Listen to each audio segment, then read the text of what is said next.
और लास्ट जो इसमें आ जाएगा टॉपिक आपका, वो आपकी फिक्स्ड अप्लायंस टेक्निक्स का है। तो डिफरेंट टेक्निक्स जो हैं वो बनाई गई हैं डिफरेंट ऑर्थोडोंटिस्ट्स की तरफ से, जो आपकी ब्रैकेट्स के अंदर इनकॉर्पोरेट की गई हैं जो कि ओवरऑल आपका ट्रीटमेंट करती हैं। तो उसमें जो सबसे फर्स्ट है वो आपकी एज वाइज अप्लायंस है।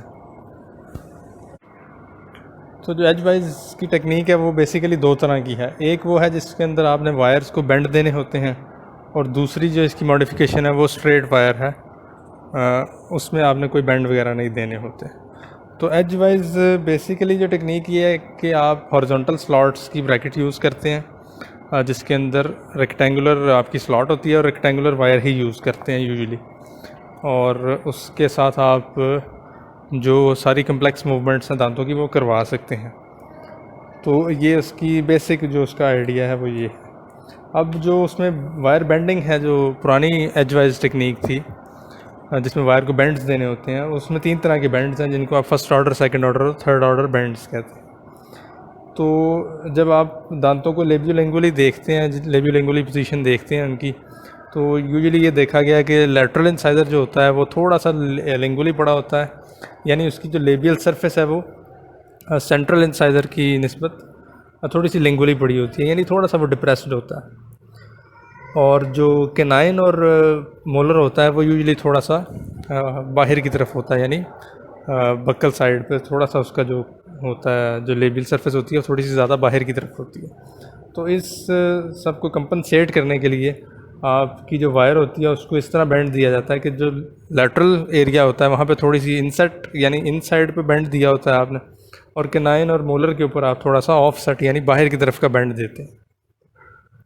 जो उसने डायग्राम में भी दिखाया हुआ है कि लैटरल इंसाइजर पे जब वायर आई है तो अंदर की तरफ बेंड दिया हुआ है उसमें। तो ये आपका होता है फर्स्ट ऑर्डर बेंड।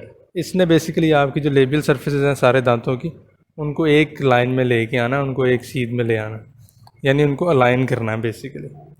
तो यानी फर्स्ट ऑर्डर बेंड्स जो आपके हैं वो लेबियो लिंगुअली आपके दांतों को पोजीशन करते हैं।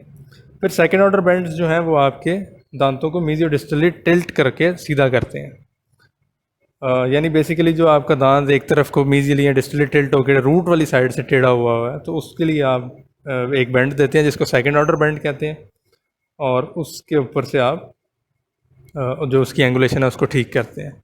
अब जो सेकंड ऑर्डर बेंड है उसको किस तरह देना है, तो वो इस तरह है कि अगर आप पिक्चर में देखें, जो सेंटर वाला दांत है वो जो उसकी रूट है वो राइट साइड पर टिल्ट हुई हुई है। तो अगर आप उसकी ब्रैकेट की स्लॉट देखें तो जो लेफ़्ट साइड पे ब्रैकेट है वो थोड़ी सी आपकी जिंजाइवली है, जबकि राइट साइड पे जो ब्रैकेट है वो थोड़ी सी इंसाइजली प्रेजेंट है as compare to the left side of the bracket. तो आप इससे उल्ट जो है वो वायर को बेंड दे देंगे, यानी जहाँ से ब्रैकेट आपकी जिंजाइवली है वहाँ आपका बेंड इंसाइजल होगा, जहाँ से इंसाइजल है ब्रैकेट वहाँ पे जिंजाइवल होगा बेंड, आप जैसे उसने नीचे करके दिखाया। तो वो उल्टा बेंड देंगे तो वो उल्टी तरफ उसको रोटेट कर देगा, यानी टिल्ट कर देगा, थोड़ा सा मूव करवा दे। तो ये आपका सेकेंड ऑर्डर बेंड है जो आपकी मीजियो डिस्टल जो रूट की टिल्ट है उसको ठीक करता है। और फिर थर्ड ऑर्डर बेंड जो है वो आपका जो रूट की लेबियोलिंगुअल पोजीशन होती है उसको ठीक करने के लिए होता है। उसके अंदर आपने सिर्फ ये करना होता है कि जो रेक्टेंगुलर वायर आप लगा रहे हैं उसको ट्विस्ट करके लगाते हैं, उसी को टेढ़ा कर देते हैं, और वो आपकी जो सारी होगी टॉर्क बेसिकली इसको कहेंगे, जो आपके रूट को सीधा करेगा लेबियोलिंगुअल डायरेक्शन के अंदर। तो ये आपका थर्ड ऑर्डर बैंड हो गया। अब ये तीनों जो बैंड्स हैं ये यूजुअली आप स्ट्रेट वायर अप्लायंस में भी देते हैं, लेकिन उसकी तरफ अभी जाते हैं। अब जो इसकी मॉडिफिकेशन स्ट्रेट वायर अप्लायंस है उसमें बेसिकली ये किया गया है कि ये तीनों तरह के जो बैंड्स हैं ये ब्रैकेट के अंदर इनकॉर्पोरेट कर दिए गए हैं। यानी आप अगर सिंपल एज वाइज अप्लायंस की ब्रैकेट देखेंगे तो वो सारे दांतों की ब्रैकेट्स एक जैसी होंगी, उसके अंदर कोई चीज़ इनकॉर्पोरेट नहीं की हुई। सारी जो मूवमेंट्स हैं वो आपने वायर की बेंडिंग से देनी है, यानी आपने लैटरल इंसाइजर को थोड़ा सा मतलब वो इनसेट होगा थोड़ा सा, तो उसको भी आपने खुद इनकॉर्पोरेट करना है। हर दांत की रूट की क्या एंगुलेशन बनती है मीजियो डिस्टली और लेबियोलिंगुअली, वो भी आपने खुद इनकॉर्पोरेट करनी है। जबकि जो स्ट्रेट वायर अप्लायंस है उसके अंदर ये सारी जो इनकॉर्पोरेशन है वो आपकी ब्रैकेट्स के अंदर पहले से हो गई हुई है। यानी आपने एक वायर लगानी है, वो वायर जब ब्रैकेट के विंग्स को लग के फोर्स लगाएगी तो ब्रैकेट्स के अंदर वो ऑटोमेटिकली पहले से ही प्रोग्राम हुआ हुआ है कि ये अगर लेटरल की ब्रैकेट है तो लेटरल की ब्रैकेट ने ये टॉर्क रखना है, ये टिप रखनी है, रूट को यहाँ लेके जाना है और आपका क्राउन यहाँ जाएगा। तो ये सारा कुछ पहले से उसके अंदर इनकॉर्पोरेटेड होगा। तो ये आपकी है सिंपल स्ट्रेट वायर अप्लायंस, जिसमें बेसिकली आपकी जो एज वाइज है उसकी मॉडिफिकेशन। फिर आपकी आ जाती है bag appliance. Bag appliance basically आपकी वर्टिकल स्लॉट की ब्रैकेट्स को यूज़ करती है और राउंड वायर्स को यूज़ करती है। और जो स्लॉट होती है वो इसकी यूजुअली जिंजाइवली या इंसाइजली होती है, लेबियली नहीं होती। यानी जो वायर आपने लगानी होती है ब्रैकेट के अंदर वो इंसाइजली या जिंजाइवली लगाते हैं, लेबियल साइड से नहीं जाती वो अंदर, जो एज वाइज में लेबियल से जाती है। अब यूजुअली ये आपकी टिपिंग को जो है वो ज़्यादा इस पर एम्फोसिस होता है, क्योंकि आप राउंड वायर लगा रहे हैं तो जो बॉडीली मूवमेंट्स हैं वो थोड़ी सी मुश्किल होती हैं। तो इसमें कोई इतनी याद करने वाली चीज़ नहीं है, बस यही आपको पता होना चाहिए कि वर्टिकल स्लॉट की ब्रैकेट होती है जिसमें आप राउंड वायर्स यूज़ करके यूजुअली टिपिंग की जो है मदद से सारा काम करते हैं। फिर आपकी लिंगुअल टेक्निक आ जाती है। लिंगुअल टेक्निक ये है कि आप जो ब्रैकेट्स हैं वो लिंगुअल साइड पे लगा देंगे दांतों की। तो ये आप के लिए एस्थेटिकली ज़्यादा अच्छा होता है, लेकिन ऑब्वियसली आप पेशेंट के लिए वो थोड़ा सा एस्थेटिकली अच्छा होगा, डेंटिस्ट के लिए उसको थोड़ा सा मैनिपुलेट करना मुश्किल हो जाता है। दूसरा मॉइस्चर का जो है वो जब आप लगा रहे होते हैं मॉइस्चर कंट्रोल भी मुश्किल होता है। बाकी ये है कि उसी में आप एज वाइज वाली ब्रैकेट्स भी लगा सकते हैं और बैग वाली भी लगा सकते हैं और मूवमेंट्स करवा सकते हैं। वो उस मूवमेंट्स का कोई इतना डिफ़िकल्ट नहीं है और डिफरेंस नहीं है। सिर्फ आपकी जो है ओरल हाइजीन मेंटेन करना और स्पीच जो है वो डिफ़िकल्ट होती है। और फिर आपकी टिप एज अप्लायंस है। टिप एज जो है बेसिकली दोनों को मिला के बनाई गई हुई है, एज वाइज और बैग को। तो इसमें भी यूजुअली आपकी वर्टिकल स्लॉट की ब्रैकेट यूज़ होती है और इनिशियली ये टिपिंग करवाती है दांतों की, और बाद में लेटर स्टेजेस पे आप इससे रेक्टेंगुलर वायर्स लगा के तो आप करवा सकते हैं बॉडीली मूवमेंट्स, और जो डिटेल्स हैं वो सारी दांतों की डिटेलिंग कर सकते हैं बाद।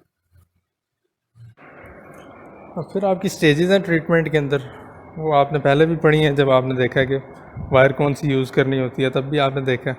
तो यहाँ पे दोबारा देख लेते हैं। तो सबसे पहले आपकी जो स्टेज होती है वो लेवलिंग एंड अलाइनमेंट की स्टेज होती है, जिसमें आप यूजुअली लाइट वायर लगाते हैं, राउंड वायर, नाइट आई की वायर लगाते हैं, जो दांतों को बेसिकली ब्रैकेट्स की पोजीशन के अकॉर्डिंग वर्टिकली और हॉरिजॉन्टली अलाइन कर देती है और वायर की शेप में आ जाते हैं वो बेसिकली। और कोई अगर आपकी रोटेशंस ठीक होने वाली हो तो वो भी आइडियली इसी स्टेज के अंदर आप उसको ठीक करते हैं। फिर आपकी बात आ जाती है ओवर बाइट और ओवर जेट की। तो वो कहता है कि हमेशा आपने पहले ओवर बाइट जो है उसको ठीक करना है। तो उसके लिए डिफरेंट आपकी अप्लायंसेस यूज़ होती हैं। अगर आपने डीप बाइट को ठीक करना है फॉर एग्जांपल, तो आप इंटीरियर्स को इंट्रूड करवा देते हैं या पोस्टीरियर्स को एक्सट्रूड करवा देते हैं, तो उसके लिए डिफरेंट अप्लायंसेस यूज़ होती हैं। वो आगे जब डीप बाइट वगैरह देखेंगे तो उसमें अलग से पड़ेंगे। फिर आपका ओवर जेट है, यानी आपने ओवर जेट को हमेशा बाद में ठीक करना है, ओवर बाइट को पहले ठीक करना है। तो ओवर जेट को ठीक करना यूजुअली आपका ये गोल होता है कि ओवर जेट ठीक करने के बाद आपका इंसाइजर क्लास 1 के अंदर आ जाए, कैनाइन क्लास 1 के अंदर आ जाए, और जो बाकी रेजिजुअल स्पेसेस हैं आपने उनको क्लोज़ करना होता है। अब उनको क्लोज़ करने के लिए दो तरीके होते हैं, एक आपका स्लाइडिंग मैकेनिक्स होती हैं या फ्रिक्शन मैकेनिक्स, और दूसरा आपका फ्रिक्शन लेस या लूप मैकेनिक्स होते हैं।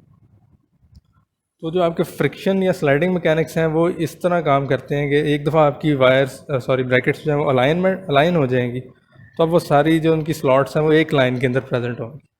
तो आप एक हैवी वायर लेके उस सारी स्लॉट्स के अंदर से इजीली पास कर सकते हैं।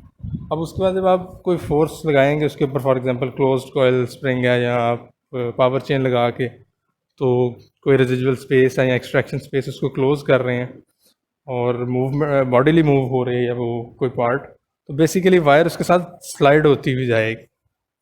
ऐसा नहीं होगा कि फॉर एग्जांपल वायर आपकी आगे ही रह जाएगी और दांत आपके पीछे चले जाएंगे, वायर उसके साथ स्लाइड होती हुई पीछे चली जाएगी। तो इसको आप कहते हैं कि ये स्लाइडिंग मैकेनिक्स है, और ये जब तक आपकी अलाइनमेंट नहीं होगी तब तक पॉसिबल नहीं होगा।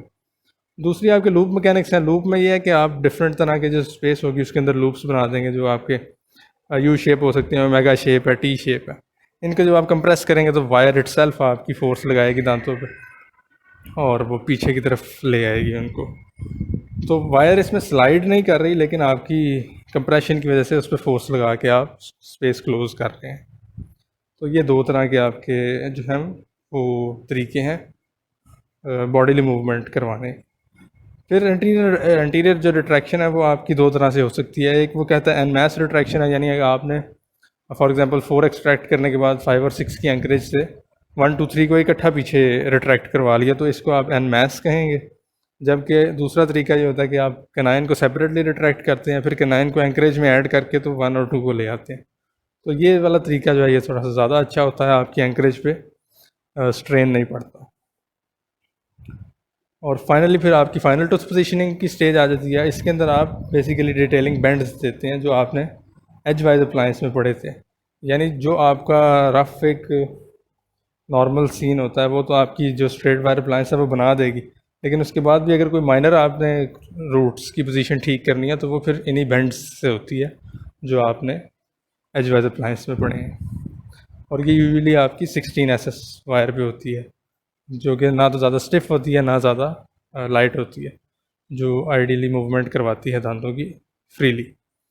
और लास्टली फिर आपकी डी बॉन्डिंग आ जाती है। तो डी बॉन्डिंग सिंपल है कि आप उसका एक प्लायर होता है, आप प्लायर से ब्रैकेट के ऊपर 2 पॉइंट से फोर्स लगाते हैं, यूजुअली मीजियो डिस्टली लगाते हैं, बट आप इंसाइडोजिंजाइवली भी लगा सकते हैं। और जब आप फोर्स लगाते हैं तो उसका और जो कंपोजिट से बॉन्ड बना होता है वो टूट जाता है और वो अलग हो जाती है। दूसरे इसके तरीके थर्मल डी बॉन्डिंग का भी उसने बताया कि आप हीट करके उसका बॉन्ड तोड़ सकते हैं, लेज़र से तोड़ सकते हैं, कोई ऐसा केमिकल लगाते हैं जिससे उसका बॉन्ड वीक हो जाए, तो उसके बाद आप तोड़ सकते हैं।